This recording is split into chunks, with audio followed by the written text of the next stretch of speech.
Donc là, il y a un peu de la nervosité sur le marché. OK. Ouais, le gold, en fait, il est en train de rejeter la zone de ce matin. Et vu qu'on est sur un open et que j'ai déjà pris 2 beaux trades quand même, OK, j'ai pris celui-là qui était pas mal, donc j'attendais, la cassure, en fait, de ce niveau parce que ma première entrée, c'était à peu près par là. Hop, donc par là. Donc voilà, je me suis fait BE, en fait, dès que le marché est arrivé sur le PPW, donc il a commencé à créer ce qu'on appelle une zone de valeur. Donc on avait un momentum qui pouvait repartir à l'achat et j'ai attendu une deuxième opportunité en cassure, en fait, du plus haut. OK? Donc le plus haut de la session, d'hier et le plus haut de la session asiatique. Donc j'ai eu le temps de sécuriser une trentaine de points et puis derrière il m'a BE, en fait, c'est normal, hein, comme on l'apprend dans la formation. Donc ici, dès qu'on arrive sur la moyenne d'équilibre, en fait, heu, il faut TP, hein. Il faut prendre son profit, il faut pas faire le trader boule cristal et vouloir faire, des scénarios, futuristes, comme ça, OK? Ça ne sert strictement à rien. Ça oui en BE, mais pas en lot plein, d'accord? Donc là, le scénario est toujours bon, si vous êtes rentré là, sinon ça sert à rien de rentrer maintenant, on est sur la moyenne d'équilibre, donc c'est pas très intéressant.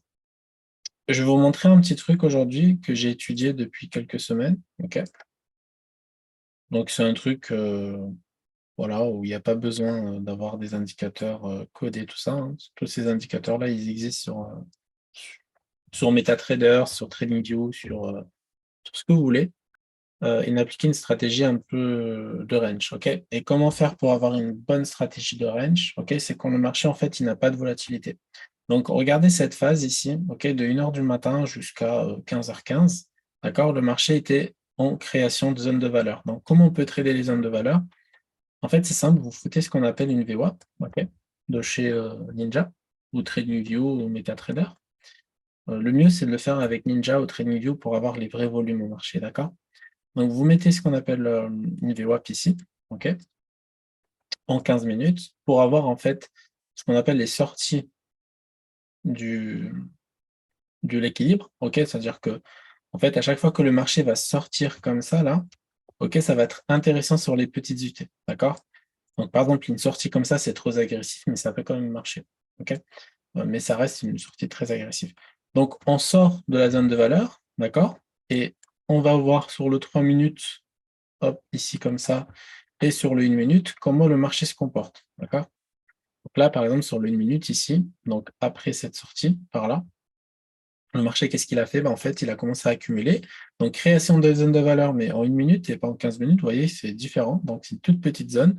Après un excès, donc après un petit déséquilibre comme ça, parce qu'on sort en fait de la première, moyenne de la VWAP.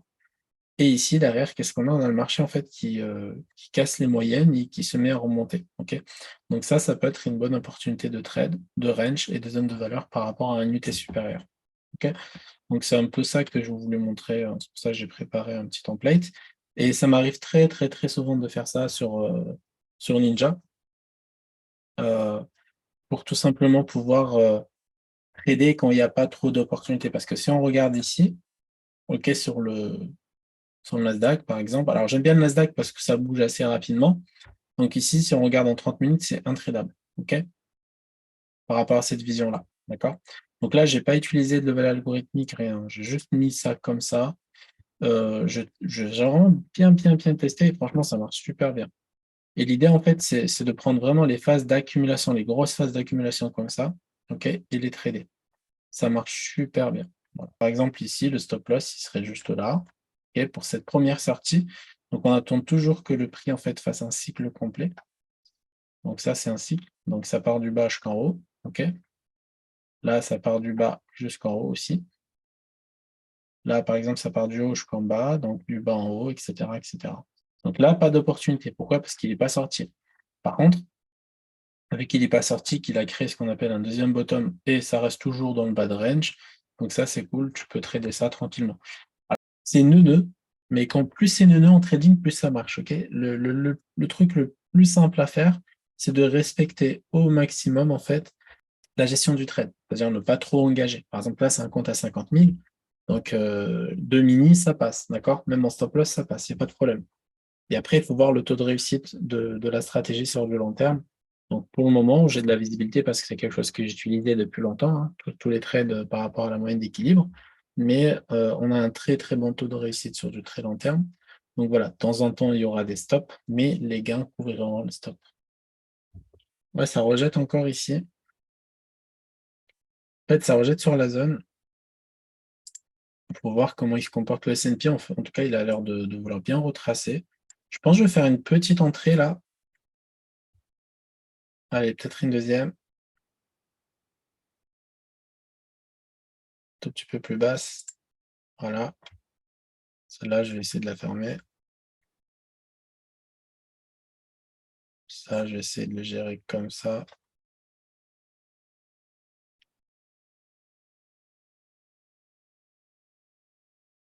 On va voir comment il se comporte là. En tout cas, s'il repasse en dessous des 50% de cette bougie, ça ne sentirait pas trop bon.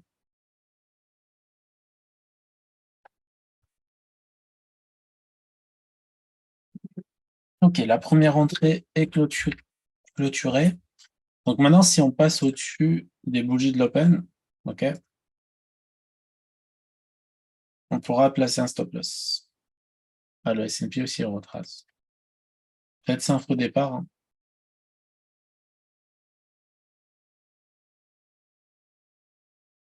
Ouais, je vais rentrer.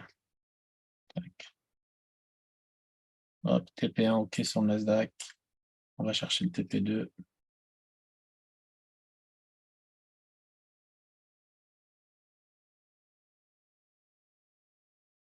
Ouais, c'est parfait. Le Nasdaq, c'est fait, c'est réglé. Ça respecte la stratégie parce qu'on attendait un retracement de 3 minutes et du mouvement acheteur ici. Donc voilà. Voilà. C'est ce genre de trade qu'on veut essayer d'avoir à chaque fois qu'on est sur ce genre de stratégie que je vous ai présenté au début du live. Donc une fois que vous faites ça, il faut dégager parce que là, sur le 50K, j'ai pris à peu près, je vous dis exactement. Donc j'ai pris, alors, hors commission, avec commission comprise, donc 192 dollars. 192 dollars, donc c'est 200 dollars moins les commissions. Voilà. Maintenant, on va s'occuper de notre poteau Dow Jones sur le CFD. Alors, si ça rejette là, si ça mèche là, je pourrais rajouter une position et fermer celle-là un tout petit peu plus haut. On va voir si ça mèche ici. Si ça mèche pas, c'est qu'il n'y a pas un potentiel. Et je pense que c'est pas la peine de forcer. Donc, on a une clôture dans quelques secondes. Ça me plaît. Je vais quand même rajouter ça. Voilà, ça fait 300 dollars. Je vais essayer de couvrir celle-là et aller au-dessus avec ça. Vous voyez, c'est mon troisième ordre en fait. C'est-à-dire que le premier, il était un tout petit peu plus haut, on a réussi à le fermer. Le deuxième, il est là. Pour le moment, on va essayer de le fermer si ça se passe bien. Et le troisième, il est tout en bas. OK? C'est-à-dire que je ne garde pas mes positions en fait que j'ai ouvertes plus haut. Si j'ai des meilleures entrées, donc je respecte, on va dire, le low size en fait que je me permets de trader par rapport à ce genre de situation. Donc j'essaie d'optimiser au maximum mon entrée et le marché normalement pourrait être de mon côté. Ok, ça va se clôturer, je pense.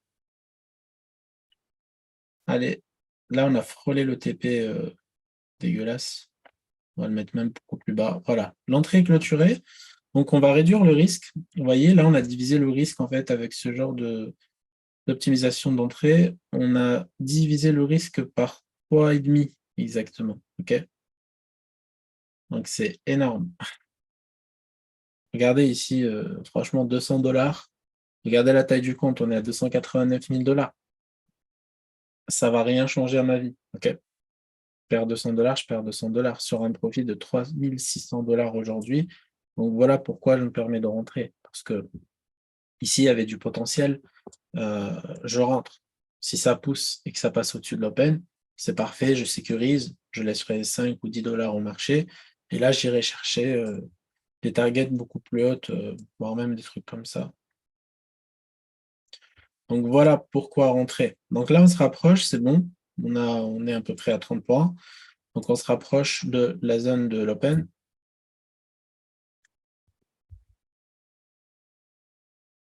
Allez, 29,30, c'est bon ça.